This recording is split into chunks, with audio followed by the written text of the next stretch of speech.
नदीको भए चाहिँ किनेर लगेर तिहारमा काम लाग्छ नि त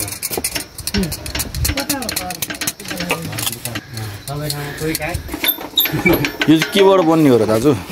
मैदा हैन मैदा मात्र हैन यो त मकैको हो ए मकैको हो यो मकैको चामलको सबैको भन्नु झिङ्गा भनेर चाहिँ हैन फोटो पनि छ नि बनेको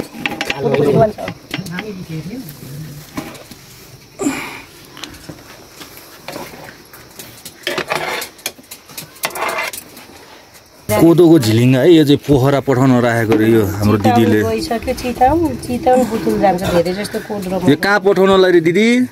पोखरा पठाउन बुटोल गइसक्यो यो पोखरा पठाउने यहाँको अर्गानिक भने धेरै खोज्छन् के पाउँछ हजुरकोमा यहाँ चाहिँ अर्गानिक चाहिँ अर्गानिक त यही मकै धान कोदो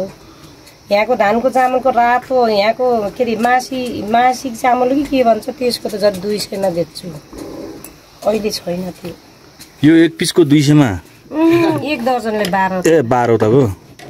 योलाई 150 अर्को यहाँको रातो चामल पनि हुन्छ न यहाँको अर्गानिक मासी चामल मासी चामलको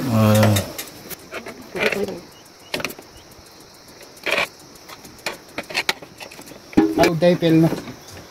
पेल्नुहुन्छ एकचोटि पेल्न त अहिले कोदो झिनक निकै मागा थियो बनाउने भएन जौ पनि बन्छ यहाँ त यहीँको जौको पनि अहिले छैन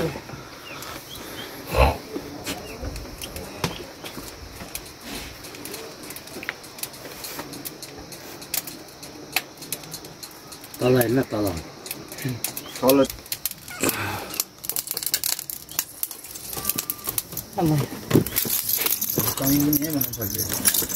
चाउमिन पनि यस्तै हो सेम प्रोसेस होला के अब यसलाई सिधा बनाउनु पर्यो चाउमिनलाई चाहिँ यस्तो चाउमिन नि पाउँछ नि भाइ यस्तो नि पाउँछ